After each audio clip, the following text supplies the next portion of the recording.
Bismillahirrahmanirrahim. Assalamualaikum warahmatullahi wabarakatuh. Bismillahirrahmanirrahim. Wassalatu wassalamu ala Rasulillah Sayyidina Muhammad bin Abdillah wa ala alihi wa sahbihi wa man tabi'ahum ila yaumil qiyamah. Amma ba'du. Al-Fatihah ila hadratin Nabi Mustafa Rasulillah sallallahu alaihi wasallam. Sallallahu alaihi wa ummahatina wa ajdatina wa jaddatina wa masyayikhina ولجميع المسلمين والمسلمات والمؤمنين والمؤمنات خصوصا في والديهم بمنصبهم بأسنان والديهم جعل الجزائر في الشيخ شيخنا في محمد محمود في عبد الرحمن شيخنا في عبد الرحمن في عبد الصمد شيخنا في محمد حاتم المنصار شيخنا في شيخ حلال شيخنا في عبد السليم في محمد سيد شيخنا في محمد الشيخ محمود سيد محمد بن علوي عبد السلمان الفاتحة. أعوذ بالله من الشيطان الرجيم. بسم الله الرحمن الرحيم. الحمد لله رب العالمين الرحمن الرحيم مالك يوم الدين إياك نعبد وإياك نستعين اهدنا الصراط المستقيم صراط الذين أنعمت عليهم غير المغضوب عليهم ولا الضالين. رب اغفر لي ولوالدي وارحمهما كما ربياني صغيرا. بسم الله الرحمن الرحيم. قال المؤلف رحمه الله تعالى ونفعني وبعلومه في الدارين آمين. بسم الله الرحمن الرحيم. من لم يعرف قدر النعم بوجدانها عرفها بوجود فقدانها. Kata Ibnu Athaillah As-Sakandari, man lam ya'rif, siapa orang yang tidak mengetahui, tidak paham, tidak sadar qadar ni'am, ukuran kadar nikmat yang Allah berikan kepadanya, diwujudani ketika nikmatnya masih ada, arafah, maka dia akan mampu merasakan, mengetahui, menyadari biwujudi fukdaniha ketika nikmatnya sudah tidak ada. Rata-rata manusia ketika diberikan nikmat oleh Allah Subhanahu wa ta'ala tidak menyadari begitu hebatnya nikmat yang Allah berikan. Baru kemudian dia sadari ketika nikmatnya sudah tidak ada. Kita punya tangan, tapi kita tidak pernah berpikir bagaimana hebatnya fungsi tangan ini dalam kehidupan kita. Bekerja kita, salaman kita, menulis kita, memegang kita, makan kita, minum kita. Mohon maaf, bersuci kita ketika buang hadas, ketika buang air besar, dan sebagainya dan sebagainya. Tapi aktivitas dalam kehidupan kita yang menggunakan tangan itu kadang tidak terbesit di hati kita, tidak terbesit dalam pikiran kita bahwa ini luar biasa nikmat.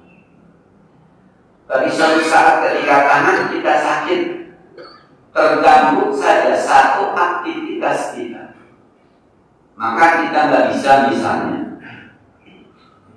memegang, kita nggak bisa misalnya bekerja, kita nggak bisa misalnya, maka baru terasa bahwa tangan ini luar biasa fungsinya dalam kehidupan. Begitu juga yang lain, ketika Allah titipkan kekayaan kepada kita,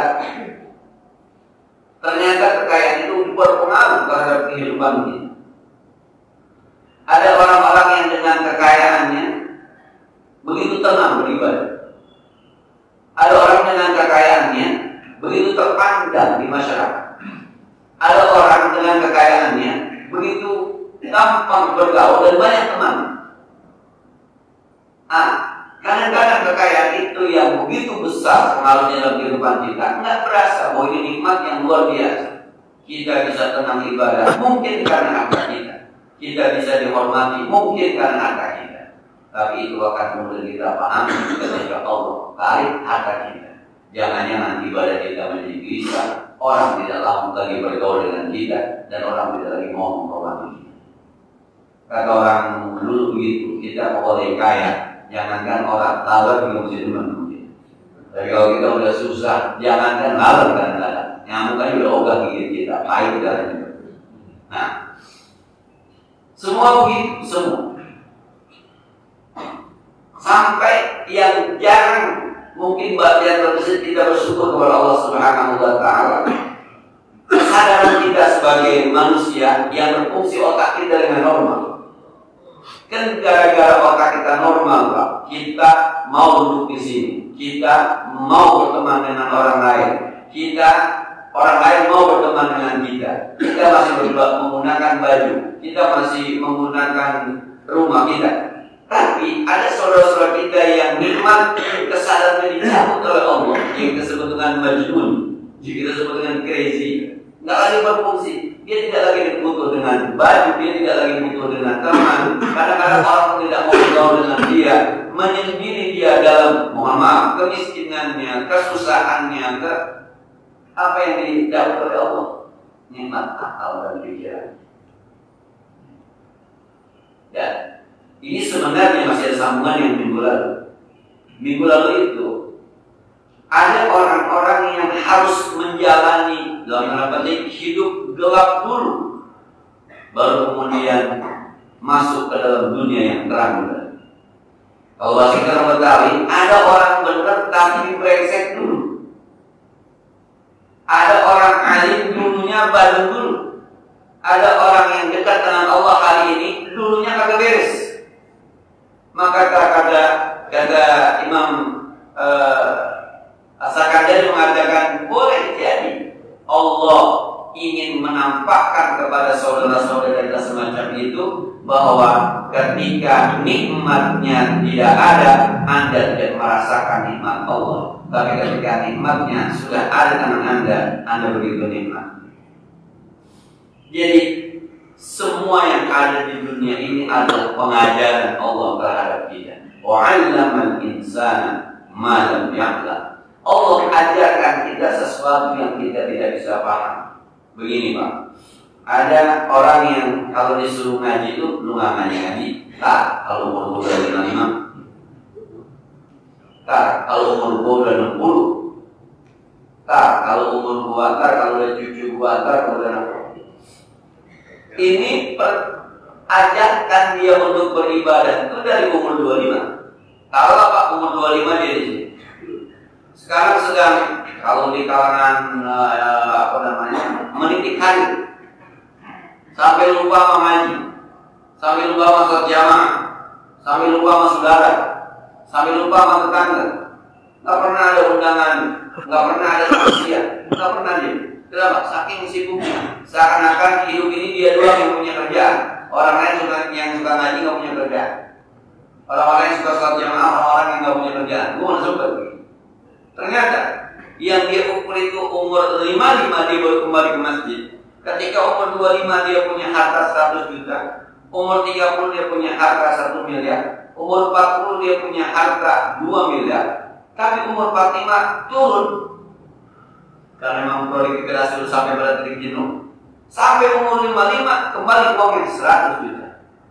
Sepanjang dia jalan dari 25 sampai 55 ini ada keluarga yang berantakan. Ada saudara yang tidak mau dikenal, ada orang tua yang terabaikan, ada tetangga yang lebih banyak hilangnya. Akhirnya bermula dari 100 juta kembali ke 100 juta dengan kehilangan berbagai macam. Nah, setelah 55 dia kembali, baru dia rasakan itu. Ternyata yang selama ini gua cari bohong. Boleh jadi nih memang Allah ingin. Jadi nikmat ketika belum ada itu memang tidak terasa bahwa Anda kalau dekat dengan keluarga, Anda kalau dekat dengan orang tua, Anda kalau berakrab-akrab dengan manusia, Anda kalau berdekat-dekat dengan Allah, rajin ibadah, itu jauh lebih nikmat daripada Anda bersibuk-sibuk dengan dunia. Tiap hari Anda hanya menghitung untung rugi. Kadang-kadang aturan Allah untuk mengejar keuntungan pun ditabrak aja. Haram-haram dikit nggak apa-apa dah, bohong-bohong dikit nggak apa-apa dah. Tapi justru ada yang hilang nih. Kalau di sosial media tuh dia bilang, emang gaji lu berapa duit sampai berani ninggalin sembahyang? Kalau di sosial media tuh, Anda digaji berapa sampai berani meninggalkan sholat? Ada lagi yang mengatakan sebanyak apapun duit Anda tidak bisa mengalahkan kebahagiaan ketika dekat dengan keluarga. Akhirnya kan ada keluarga yang tertinggal, ada orang tua yang dari pengen kalau akan kembali. Tapi hasilnya dari umur 25 sampai umur 5 tetap aja kembali ke 100 juta. Ininya nih ngapain? Disinilah kemudian Allah memberikan kenikmatan. Ternyata dengan uang yang 100 juta, bahkan 50 juta, bahkan 10 juta, jauh lebih tenteram, jauh lebih aman, lebih nyaman ketika kita dekat dengan Allah, dekat dengan keluarga, dekat dengan orang tua, dekat dengan masyarakat. Lebih berarti hidup kita. Ini nih kenikmatan yang dulu memang kadang-kadang harus hilang dulu baru merasa nih.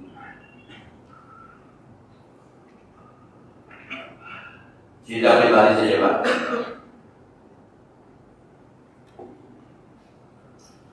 Saya sekarang udah agak mengurangi kalau yang ceramah, terutama malam. Udah agak mengurangi. Kalau dulu tuh moyo-moyo. Saya pernah ceramah semalaman dari habis maghrib 4. Habis maghrib, habis isya banget. Orang sebaiknya maghrib di sini, banyak isanya di masjid. Orang habis baik isya sekedar pembukaan terus kita. Di zonanya orang rapi tahlil maulid langsung kita. Di zonanya udah jam 11, pulang sampai rumah jam 1 dulu zaman jahiliyah. Jadi saya jahiliyah gitu ya. Saya bukan teman-teman kan ini nggak saya jadi. Sampai ada orang yang entah simpati, entah menyinggung kalau bulan Maulid mengatakan, waduh Ustaz panen nih. Misalnya begitu. Nggak ada di sini orang yang ada. Nah, kalau ngomong begitu, Ustaz ada rumah. Pernah saya malamnya pulang dari daerah Cikampek, itu pulang dari ambil rumah jam 1:30. Subuh, habis subuh sudah harus ada yang jemput lagi. Kurang riang ya. Satu saat sambil tidur jam 1 malam itu berbaring, kita wudu kita berbaring. Hati saya tertak, lu nyari apa? Di sini, lu nyari apa? Mau dakwah, apa nyari amplop? Di sini, enggak bisa tidur ya? Iya, lu nyari apaan? Kalau bicara rezeki yang udah ada cukup. Bahasa saya, andai kan tubuh gak ceramah sampai 4 semalaman, sampai 3 semalaman, kayaknya gue gak kelaparan nih.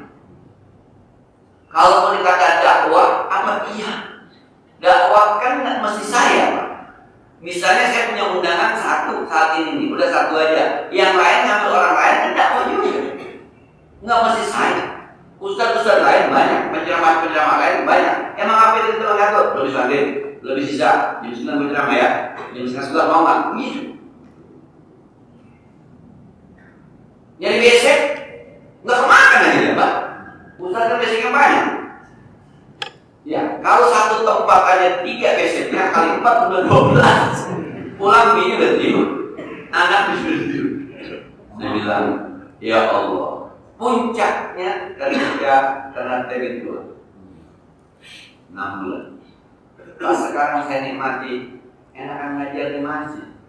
Pada saat habis pagi belajar bisa ngajar. Dia di 9:30 udah di rumah tidur. Tuhan kasih alhamdulillah bangun malam masih bisa terjaga. Sama anak, sama istri juga asik-asik aja. Betul bahwa dalam tanda petik mohon maaf, kalau bicara duit mungkin. Tapi ternyata yang namanya bahagia itu, yang namanya nyaman itu bukan di situ letaknya. Oh, maka sekarang kalau ada teman-teman yang seperti dulu saya jahiliyah, dulu saya jahiliyah, teman-teman nggak jahiliyah. Ada yang cerita lagi banyak waktu udahan, hati saya, gua udah, entah dia lu nyadar gitu. Gua udah dulu yang jalan begini, berangkat habis malam, pulang jam 2, berangkat lagi, udah dulu. Tadi kalau nyadar sendiri, Allah nanti kasih terbuat. Ternyata memang, sekali lagi, ternyata memang kadang-kadang yang nikmat yang ada itu tidak punya harga ketika memang masih ada. Ketika sudah dibuang oleh Allah, baru rasa, oh ternyata ini nikmat. Nah, jadi kedekatan kita kepada Allah dalam ikatan makhluk atau ghair makhluk, ibadah makhluk yang seperti sholat, ibadah makhluk baca Quran, atau ghair makhluk berbuat baik kita kepada manusia, bermanfaat kita kepada manusia, itu terasa nikmat, akan terasa nikmat barangkali ketika kita pernah dulunya dalam tanda petik jadi dia, pernah kita dulu jauh dari Allah Subhanahu wa Ta'ala. Yang kemarin saya sampaikan, kalau ada teman-teman kita yang saat ini kelihatannya kok masih minas zulumat belum ila nur, boleh jadi ketika ila nur dia jauh lebih kuat imannya dibanding kita. Kenapa? Sebab dia sudah pernah merasakan bagaimana tidak nikmatnya jauh dari Allah Subhanahu wa Ta'ala. Nah, jadi ini yang pertama kata Syekh As-Sakandari, bahwa ketika sekarang kita sudah merasakan nikmat dengan Allah, bersyukurlah karena kita dulu pernah jauh dari Allah Subhanahu wa Ta'ala. Cerita tentang orang-orang yang masa lalunya begitu kelam, tapi saat ini seakan-akan terang benderang jauh dari Tuhan. Ada seorang dokter yang masuk Islam karena ilmu pengetahuan, itu jauh lebih kuat keimanannya ketika kita yang masuk Islam, mohon maaf, abangan. Kita makan alhamdulillah, bersyukur kepada Allah karena bapak kita Islam, emak kita Islam, hidup di tengah-tengah orang Islam, maka kita kemudian menjadi orang Islam, tinggal memperkuat keislaman kita. Tapi ada orang yang ketika menelaah sebuah proses kejadian manusia, dia begitu kaget ketika apa yang dia temukan sesuai dengan firman Allah yang turunnya jauh sebelum ilmu kedokteran berkembang. Khalaqal insana min 'alaq. Dari ayat itu Allah menciptakan manusia dari 'alaq. Dia cari di kamus bahasa Arab, apa ini 'alaq? 'Alaq ini ternyata sesuatu yang nempel. Maka menempel kadang-kadang disebut mu'allaq, mu'allaq yang ditempelkan, yang digantungkan. Tanpa disadari sebenarnya ayat itu ketika dia baca sebenarnya pakai bahasa terjemah atau bahasa terjemah, nggak disadari. Dia lagi iseng-iseng itu ada Al-Quran yang temannya dibaca. Salah lagi bukannya orang-orang buka Quran kan dari sebelah sini, dibukanya dari sebelah sini. Jadi ayatnya yang dibuka itu al-ikhlas dulu, al-alaq dulu, anas dulu, salah buka. Terjemah Allah menciptakan dari alaq. Alaq itu yang menempel, yang mengganti. Ketika dia meneliti awal kejadian manusia, ketika sperma bertemu dengan sel telur, kemudian berbuah. Ketika berbuah itu kemudian dibawa oleh bulu-bulu halus itu ke dalam rahim lewat tuba fallopi. Ternyata di dalam rahim itu yang tadi itu seperti butiran debu itu nempel di dinding rahim. Nempel di dinding rahim. Ini khalaqal insana min 'alaq. Allah menciptakan dari sesuatu yang nempel. Ternyata memang nempel. Nempel sendiri, tidak ditempelkan. Min 'alaq. Akhirnya ketika ini dia ingat Al-Quran, dia buka lagi. Ini benar. Tanya. Ada sebuah hadis Rasulullah SAW ketika seorang ibu hamil, arsalallahu ila rahim malakan. Allah mengutus malaikat ke rahim seorang ibu. Waqala, kemudian malaikat berkata, ayo Rabbi nutfatan, ayo Rabbi alaqatan, ayo Rabbi nutfatan. Ya Allah, ini sudah air mani. Ya Allah, ini sudah segumpal darah. Ya Allah, ini sudah segumpal daging. 40 hari pertama, 40 hari kedua, dia bahas lagi. Ternyata betul itu 40. Yang kalau bahasa Al-Quran bidulumatin talas, kegelapan yang tiga tahap. Ketika mani, ketika darah, ketika segumpal daging. Bahasa segumpal daging itu lama-lama jadi kayak kutil begitu. Bukan segumpal daging kita dikasih daging korban, bukan. Itu benar-benar. Nah, itu 40, 120 hari. Ketika dia ini benar, sampai dia bilang, akhirnya dia lihat sejarah Nabi Muhammad. Tahun berapa Al-Quran diturunkan? Saat itu teknologi sudah diperoleh, luar biasa dalam tanda petik masih jauh betul, tapi Al-Quran sudah bicara. Akhirnya dia masuk Islam berdasarkan informasi itu, dan Islamnya jauh lebih kuat dibanding orang-orang yang masuk Islam baru imam ngapal qul a'udzu birabbil falaq, itu pun masih banyak salahnya. Kita kan kadang-kadang begitu, tahu Quran tapi nggak tahu terjemahan, dia udah lebih dalam dalamnya. Nah, dulu Harian Republika juga menurunkan sebuah cerita orang masuk Islam gara-gara as-salatu khairun minan naum. Dia tinggal di Jogja. Kalau Ramadan itu dia paling kesal sekali. Sebab kalau Ramadan dia harus bangun lebih awal. Ada tukang bangunin sahur. Kalau dia paling kesal kalau Ramadan itu. Kalau azan kalau di TV ada azan maghrib buru-buru matiin, dia paling gak dengar. Satu saat ketika orang-orang bangun sahur, dia bangun ngelihat TV. Kan banyak lawak di rumah, ya banyak artis tuh zaman dulu. Yang dia pernah dipakai artis zaman dulu. Alhamdulillah ya gak ada artis, gak ada. Nah, itu kecapean, malas matiin TV. Ada tuh di TV, as-salatu khairun minan naum. Salat lebih baik dari tidur. Di kepalanya tuh nyambung, bayang lebih baik dari tidur, mendingan tidur. Persis kayak kebanyakan kita ya. Ini mah orang Nasrani.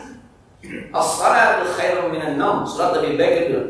Maksud iseng-iseng orang lagi pada ke masjid, dia jalan.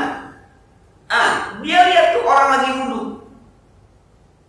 Ketika orang lagi wudhu, dia lihat gerakannya dari jauh. Ini ada muka diusap pakai tangan, ada air segala macam. Dia buka tuh buku kuliahnya ilmu kedokteran tentang akupuntur, tentang gerakan tangan, tentang susunan air segala macam. Kemudian dia bilang, ini luar biasa. Besok kita ngomongin lagi. Ini orang Islam habis wudhu, ini kan bisa sedih. Habis wudhu ngapain ini? Sholat. Ketika sholat semuanya nggak ada yang bicara kecuali imam. Diam semua. Dia juga bingung. Itu orang banyak banget di masjid nggak diikutin. Nah, dia ingat yoga. Kalau orang lama-lama dia bertanya sana sini. Kemudian dia berkesimpulan, betul kalau begitu, as-salatu khairun minan naum. Salat lebih baik dibanding tidur. Akhirnya dia bertanya tentang Islam, dia bertanya tentang Nabi Muhammad. Kemudian dia bilang, kapan ini as-salatu khairun minan naum muncul? Diceritakanlah masanya, jauh dari ilmu pengetahuan, jauh dari ilmu akupuntur, jauh tentang pengetahuan air lezatnya apa, jauh dari pengetahuan tentang yoga, jauh dari ini sih Muhammad betul Rasulullah. Akhirnya masuk Islam gara-gara as-salatu khairun minan naum. Kita yang di Islam kadang-kadang marah-marah gara-gara as-salatu khairun minan naum. Indah. Ketika nikmatnya sudah ada, awalnya tidak ada, maka kita akan bisa merasakan nyaman. Selanjutnya ini yang saya agak ketika mutolak ini agak subhanallah, apa kita yang belum nyampe begitu ya, apa memang belum dikasih rasa gitu. Qala muallif wala tudhishka walidatun ni'am 'anil qiyami bi huquqi syukrika fa inna dhalika mimma yakhuttu min wujudi qadrika. La tudhishka, Anda enggak usah bingung, tidak usah membuat Anda bingung. Walidatun ni'am, ketika Anda mendapatkan banyak nikmat.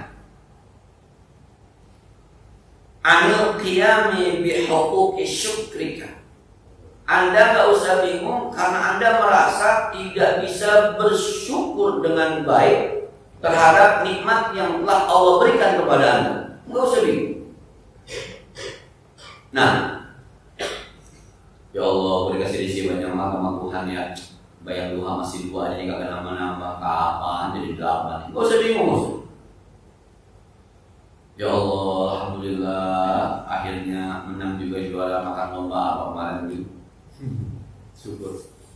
Sebanyak apapun Anda dikasih rizki, dikasih jabatan, dikasih umur, dikasih pengetahuan, menurut kita ini banyak. Anda jangan khawatirkan bahwa Anda tidak bisa bersyukur kepada Allah sesuai dengan nikmat yang Anda dapat.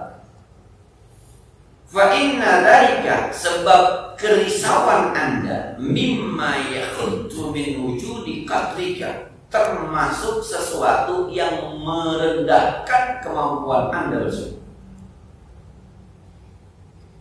Kecemasan kita, bisa mohon maaf, kita dikasih sehat oleh Allah Subhanahu wa ta'ala. Udah setahun sakit-sakit. Udah setahun sakit-sakit.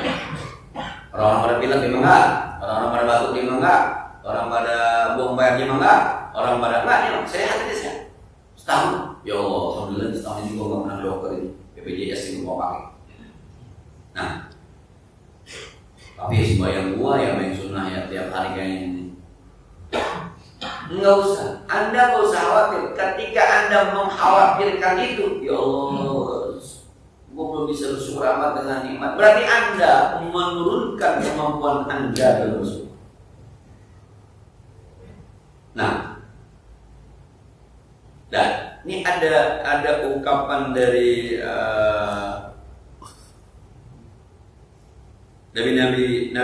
Nabi Daud alaihissalam. Dia pernah bilang begini nih, yang sama saya agak rajin. Ya Allah, kaifa ashkuruka wa ana la astati'u an ashkuraka illa bi ni'matin min ni'matika wa ni'matuka tujibu 'alayya syukra wa syukru ni'matun yujibu syukra. Allah, bahasa gampangnya, ya Allah, bagaimana saya bisa bersyukur kepadamu? Saya nggak sanggup bersyukur kepadamu kecuali dengan nikmatmu. Dan semua nikmatmu itu mewajibkan saya bersyukur. Sementara rasa syukur saya adalah juga nikmatmu yang harus disyukuri.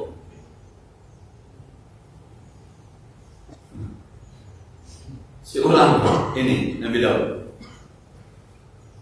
Ya Allah, saya nggak sanggup untuk bersyukur. Saya kalau bersyukur itu harus dapat nikmat darimu baru saya bersyukur. Sementara rasa syukur saya kepadamu adalah juga nikmatmu yang harus saya syukuri. Lalu beres-beres kan? Coba. Ini nikmat. Kita syukuri. Rasa kita untuk bersyukur juga merupakan nikmat. Harus disyukuri lagi kan? Nikmat lagi kan? Terus. Maka kata Nabi Daud, inilah astagfirullah an ashkur. Kaifa ashkuruka? Bagaimana saya bisa nikmat bersyukur? Subhanallah. Nah, jadi kata Nabi Adam begini, Ilahi, inna ibna Adam laysa fihi sya'ratun illa wa tahtaha nikmatun wa fawqaha nikmatun fa min aina yukabiha fa Allah ta'ala ilayhi ya Daud amil katsira wa arda bil yasir. Mama masih cerita Nabi Daud. Kata Nabi Daud, ya Allah, manusia setiap satu helai rambutnya itu di atasnya ada nikmat, di bawahnya ada nikmat.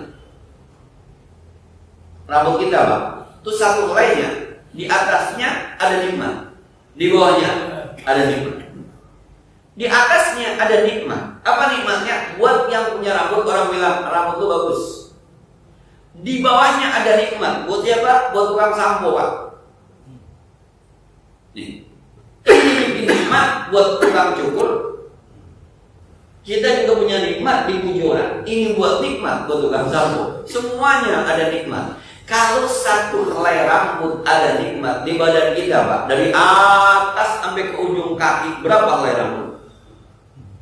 Bagaimana saya bisa, kata Nabi Daud, mencukupkan nikmat saya, syukur saya terhadap nikmatmu? Kata Allah, ya Daud, inni abdul katsir wa arda bil yasir. Wahai Daud, kata Allah, saya ngasih ente banyak, tapi saya ridho dengan syukurmu yang sedikit. Apa ujungnya? Wa in syakara dzalika an ta'lama annama bika wa inna syukra dzalika an ta'lama annama bika min ni'mati famin. Yang penting Daud, kalau ente sadar aja bahwa semua nikmat itu dari Anda, kata Allah. Kalau Anda sadar bahwa semua nikmat yang ada adalah dari Allah, cukup, itu syukur. Nah, gimana nih Bang memahami?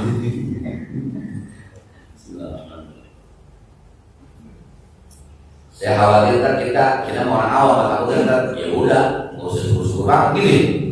Takutnya ini saya mencoba memahami bahwa Ibnu Athaillah As-Sakandari sudah sampai pada sebuah tahapan bahwa sehebat apapun kita ingin bersyukur terhadap nikmat Allah, maka kita tidak akan sampai menyamakan syukur kita dengan nikmat Allah. Nah, Allah kasih nikmat kita 24 jam. Bisakah kita beribadah 24 jam? Enggak. Allah kasih kita duit 1 juta. Bisakah kita sedekah 1 juta? Enggak. Nah, Allah kasih ketenangan hati kita ketika tidur 8 jam. Bisakah kita sholat khusyuk 8 jam? Enggak. 8 menit aja yang ngaco 7 menit setengah menit doang gitu yang khusyuk. Ini kalau takbir doang Pak Musoleh. Nah, subhanallah. Saya mencoba memahami, jadi Ibnu Athaillah itu sudah sampai tahapan bahwa dirinya sudah merasa ini nggak sanggup, mau dipaksakan pun nggak sanggup. Kalau itu saja kita pikirkan bagaimana, Anda nggak akan sanggup. Begini aja sekarang, Anda yakin dia itu dari Allah? Yakin. Anda tahu itu dari Allah? Tahu. Berbuatlah sesuai dengan kesanggupan Anda yang baik-baik, dengan keyakinan bahwa itu dari Allah, harus dikembalikan kepada Allah. Fattaqullaha mastata'tum. Jangan Anda risaukan. Ibadah begini. Jangan. Nanti akhirnya Anda tidak beribadah. Ini Pak omongan yang orang ini omongan buat orang yang sudah bersyukur Pak. Kalau yang belum bersyukur mah disebut syukur memang. Itu ayat wa qalilun min ibadiyasy syakur. Sedikit sekali hamba yang bersyukur, yang belum bersyukur yang disinggung Pak. Ini mah yang udah bersyukur, yang mengkhawatirkan kesyukurannya. Dikit amat ya, jangan amat ya. Anda nggak usah khawatir. Bukan berarti nggak boleh bersyukur, bukan. Sebab kalau Anda berpikir ingin antara rezeki yang Allah berikan, nikmat yang Allah berikan harus sesuai dengan syukur Anda, nggak bisa. Daripada Anda lama-lama mikirin, akhirnya Anda kalian syukur-syukur. Dan sekarang yang Anda syukurin yang mana?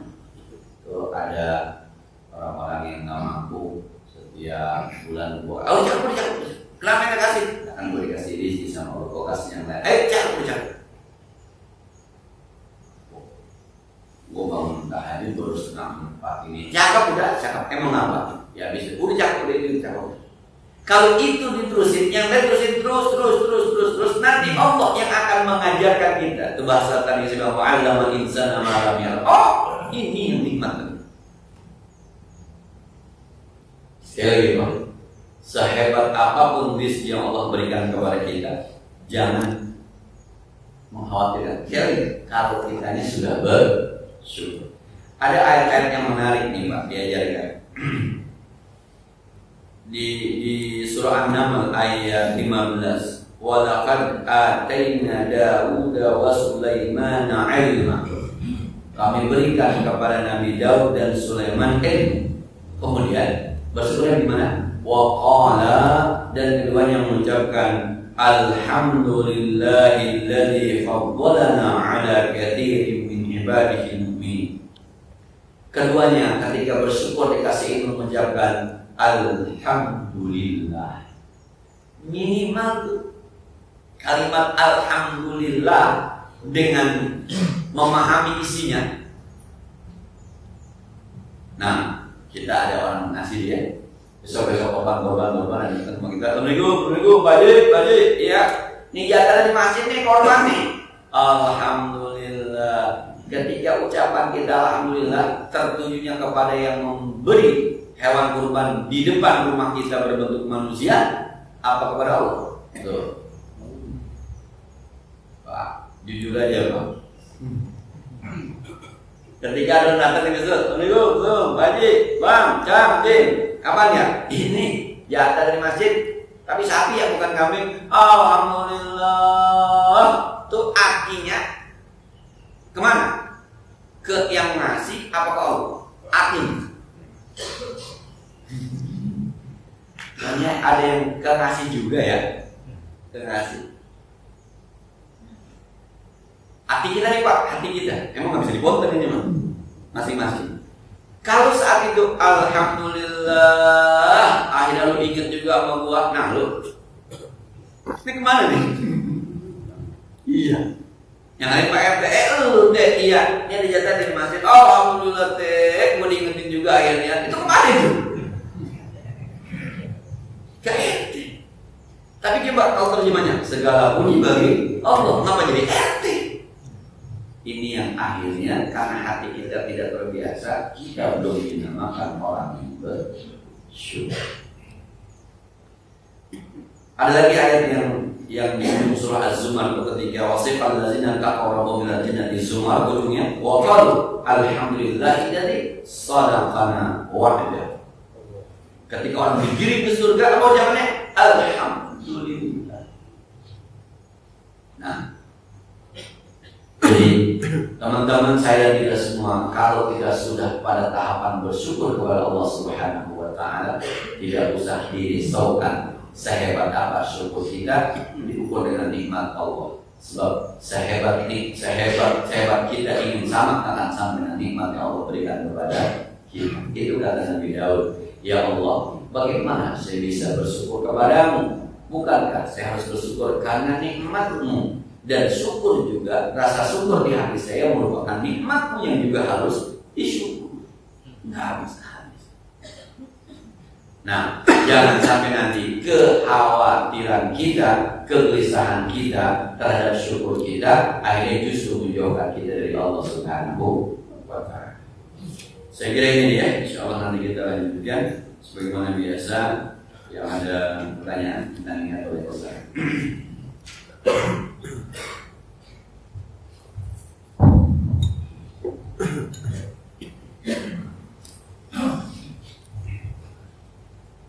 Assalamualaikum warahmatullahi wabarakatuh.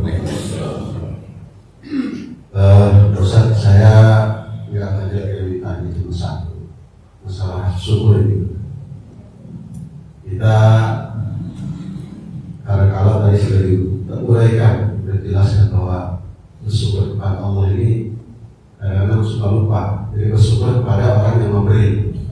Nah ini selalu kita rasakan pada saat orang akan memberi kepada kita.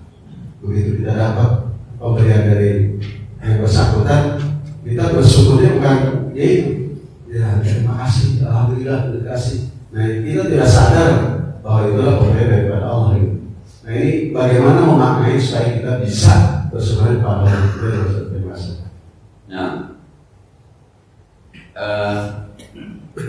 sering-sering melatih kontak dengan Allah. Jadi ketika misalnya dibagi sesuatu kita bilang alhamdulillah, jazakumullah khairan katsiran, jazakumullah khairan katsiran, semoga Allah membalas dengan yang jauh lebih banyak. Itu dilatih saat itu hati dan otak kita Allah. Ketika orang ngasih daging korban, alhamdulillahirabbil alamin ya Allah. Baru kemudian makasih ya sudah diantarin. Nah, kan kalau kalimatnya kayak tadi coba, alhamdulillah gua diingetin, alhamdulillah gua diingetin, siapa yang ingetin? RT yang itu khawatir kontaknya. Itu yang pertama. Kemudian yang kedua, kapan-kapan kita memberikan kepada orang, kita jangan berharap terima kasih. Kita jangan berharap. Itu latihan. Sering saya sampaikan, tugas kita yang ada rezeki memberi. tugas yang ngasih, yang dikasih, berterima kasih. Maka terima kasih bukan tugas kita yang memberi. Jangan campurin tugas orang. Walaupun ayatnya ayat mengatakan innama nut'imukum liwajhillah la nuridu minkum jazaa'a wala syukur. Siapapun yang ngasih makan kepada orang lain itu karena Allah. Jangan mengharapkan jazaan balasan wala syukur, jangan mengharapkan syukur, ucapan terima kasih. Kita ngasih aja. Kenapa ngasih kita? Karena Allah. Orang mau terima kasih karena itu bukan tugas kita. Itu tugas dia. Kita sudah jalankan tugas dia, tugas kita. Jangan pedulikan tugas orang. Kecuali memang orang yang harus kita nasihatin, anak di sana, istri di sana. Tapi kalau kita kasih sesuatu, bang jangan rezeki bang. Oh iya, belum. Oh iya, belum. Nggak terima kasihnya sekali. Besok mau apa lagi? Tadi salah. Kita jalankan tugas ini. Sama, punya anak juga gitu. Tugas kita itu mendidik anak kita sesuai dengan aturan yang kita pahami. Tapi berbakti kepada kita adalah tugas anak kita, bukan tugas kita. Kita sibukkan saja dengan tugas kita. Kita mau pesantrenin itu anak, kita suruh ngaji itu anak, kita sekolah biar benar itu anak, kasih baju yang baik, kasih rezeki yang baik, yang halal, kasih contoh yang baik. Itu tugas kita. Kalau tugas kita udah jalan, anak kita masih kagak benar, nggak berbakti sama kita, bukan tugas kita. Sebab kalau kita nyampurin kadang-kadang kita mungkin aman. Lu nggak tahu kok sungsang sumber. Apa tuh sungsang sumber? Iya. Nyari makan waktu panas gamai. Ada kita mungkin. Ntar kalau dibalikin bapak sama ibu sakit hati lagi. Nah itu memang tugas mama bapak yang memang buat saya. Saya pernah punya murid Pak, ketika saya sampaikan tentang berbakti kepada orang tua, dia bertanya walaupun dengan bahasa santun, mohon maaf Pak Guru, bukankah itu tugas orang tua kita yang Allah wajibkan? Bahwa dia harus kasih makan kita, pendidikan kita segala macam. Dia bilang, Anda benar, tapi jangan lupa Anda juga punya tugas sebagai anak. Yang sedang saya sampaikan ini adalah supaya Anda mau melaksanakan tugas Anda, maka saya ungkit jasa ibu Anda, saya ungkit jasa bapak Anda, supaya Anda bisa melakukan tugas Anda. Ibu kamu tugasnya lahirin udah, nyusuin udah, bapak kamu ngasih rezeki udah, tugas kamu berbakti, udah belum? Yang saya sampaikan bapak kamu kerja, mohon maaf satu saya contohin security. Bapak kamu jadi security, kepanasan, kehujanan, satu saat kamu berhadapan dengan maling, berhadapan dengan perampok, itu nyawa. Buat siapa? Anda yang sekolah. Jawabannya apa? Bukan itu tugas orang tua kita, Pak. Sudah benar. Saya menyampaikan ini bukan ini. Saya sampaikan supaya Anda semakin oke ketika menjalankan kewajiban Anda. Nah, saya mau masalahnya. Orang tuanya di sini sudah selesai orang tua tugasnya. Lahirin udah, nyusuin udah, kasih makan udah. Sekarang tugas Anda apa? Berbakti, udah belum? Ya belum. Justru saya bantu dengan ucapan ini supaya Anda, itu maksudnya. Tugasnya apa? Kita jadi bukan tugas kita. Mengajar yang ngajar, berikan ilmu yang terbaik, menggunakan cara ngajar yang terbaik supaya murid pada paham. Soal yang sama makan apa? Tugas dia. Kecuali gurunya nggak beres Pak, beda tidak beda. Ini kalau semua nggak bisa Pak, sekelas semua bisa pintar, semua nggak bisa Pak. Nah, tapi sekelas bebas gua kalah juga. Gurunya nggak beres. Kalau saya mohon maaf ya, hari ini saya dipercaya ngajar di masjid. Ini yang hadir 90 orang, 100 orang. Kalau semuanya nggak paham, ganti aja urusannya Pak. Nah, tapi soal diamalkan atau bukan tidak diamalkan itu bukan tugas saya. Masa saya harus sampaikan ke bapak-bapak, jangan enggak. Enggak, tugas saya itu wa inna ma'alikumul badal. Kata Rasul, kata Allah kepada Nabi, sampaikan saja Muhammad, tugas kamu menyampaikan. Nah, jadi kembali kita kepada pertanyaan orang tua kita, kapan-kapan diberikan atau sering-sering latihan Allah. Kemudian terima kasih ya diantarin, terima kasih ya terima kasih ya, diingetin. Tapi ketika alhamdulillah itu belajar. Yang kedua, ketika kita memberikan, tugas kita hanya memberikan. Tugas kita hanya bersedekah. Kita tidak punya tugas untuk mengucapkan terima kasih. Kapan-kapan orang yang kita beri tidak berterima kasih, kelakuannya mukanya biasa-biasa aja, nggak usah kecewa. Yang penting yang kita banggakan itu, yang kita bahagia itu, kita sudah menjalankan tugas kita. Begitu. Cukup ya, mudah-mudahan ada manfaatnya. Al-Fatihah. Bismillahirrahmanirrahim. Alhamdulillahirabbil alamin arrahmanir rahim maliki yaumiddin. Iyyaka na'budu wa iyyaka nasta'in ihdinas siratal mustaqim. صراط الذين أنعمت عليهم غير المغضوب عليهم ولا الضالين اللهم صل وسلم وبارك على سيدنا محمد وعلى آل سيدنا محمد اللهم انفعنا بما علمتنا وزدنا علما ينفعنا ربنا زدنا علما نافعا وفهما صائبا ولسانا ذاكرا وقلبا شاكرا اللهم إنا نعوذ بك من علم لا ينفع من قلب لا يخشع من دعاء لا يشبع من دعاء لا يسمع ونعوذ بك من هبل العطاء ربنا اغفر لنا ولوالدينا ولمشايخنا ولجيراننا ولمن حكم علينا ربنا آتنا في الدنيا حسنة وفي الآخرة حسنة وقنا عذاب النار صلى الله على سيدنا محمد وعلى آله وصحبه وسلم والحمد لله رب العالمين السلام عليكم ورحمة الله وبركاته.